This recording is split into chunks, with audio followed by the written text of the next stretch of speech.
Hello, friends. I'm Jonathan Pishner with Apex Counseling, and today I wanted to talk about self-help materials. There are so many books, videos, podcasts, all sorts of things that are meant to be used in a self-help way. You're supposed to read a book, learn some things from it, learn how to apply it. At this point, there's thousands of podcasts and videos out there and Instagram accounts and everything that are dedicated to people's ability to improve aspects of their lives. The thing that I want to talk about is that most people get very little benefit out of these because they use them incorrectly. So I wanted to talk today about how to use these self-help materials in a much more effective way so that people can actually get benefit from these, because there is so much out there that could be massively beneficial, but people miss the boat on being able to actually utilize it to help themselves. So here's what most people do. Most people will follow a podcast or several podcasts, or they'll follow numerous Instagram accounts, or even if they go old school and read self-help books, most people will read a number of them, not just one. And what happens is they often will just absorb a bunch of information and then do very little with it. And there's a reason for this. Your brain doesn't do a good job telling the difference between thinking about a thing and doing a thing. And so if you read a self-help book or you listen to a podcast, it kind of checks the box and says, aha, I have now really made a change to my life. And even though you haven't, the brain easily kind of feels like you have. So the way people use self-help materials ends up being ineffective because they end up eating a lot of information and expending a lot of energy doing it, but with no application whatsoever. So I want to propose two ways that people can use self-help materials to get much more benefit than people usually get. So I'm going to just use the example of books, but please understand, I mean podcasts, videos, pick anything, but just I'm going to use books just as the easy example. So way number one, you decide that maybe you want to help yourself with something about anxiety. So you pick up a book about dealing with your anxiety. The first way that you can deal with this is to read the first chapter. And don't go on to the second chapter yet. Read the first chapter. It'll usually have some kind of advice. It'll have things to apply, ideas to utilize. You use that, and then you don't go to chapter 2 until you've gotten a fair bit of proficiency with chapter 1, and you've figured out how to make the things from chapter 1 work, at least a little bit. And then you go to chapter 2.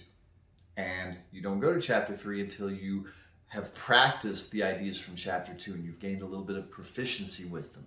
And you've figured out how to apply them to your life and form the habits around them.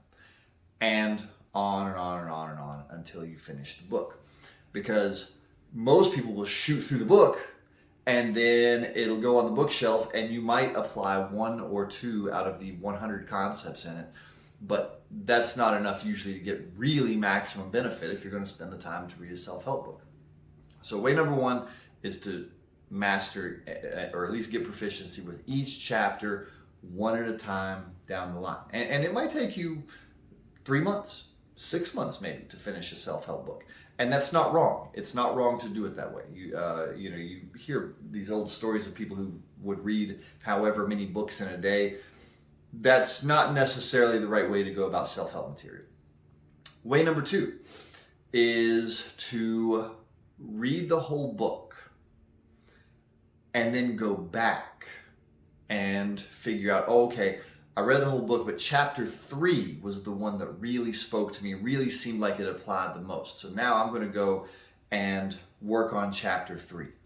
And you spend some time getting proficient with chapter 3.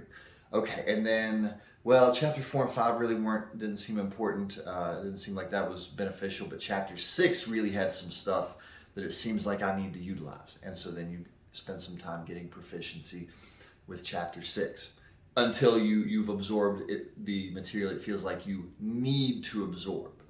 And you can do this with all other mediums, like I said. You can do this with podcasts and with YouTube channels and everything. Way number one would be just start at episode 1 and keep working.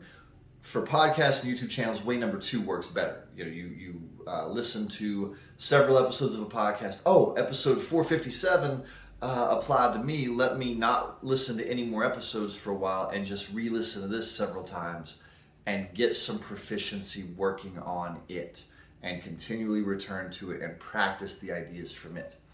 Or same thing with videos. You can even do this with Instagram accounts because they'll have a little picture and it'll say usually with some slides, and it'll have a few little bullet points. Pick if you follow a bunch of self-help Instagram accounts, you can pick from it and say, okay, let me now figure out how to make these points work for me. And you'll probably actually have to go then find the podcast or the book that'll help deepen it. But you can still actually use even Instagram accounts to get self-help benefit. So that's the way people can get actual benefit from self-help materials, including the ones I put out. Of course, our videos we put out are self-help materials themselves.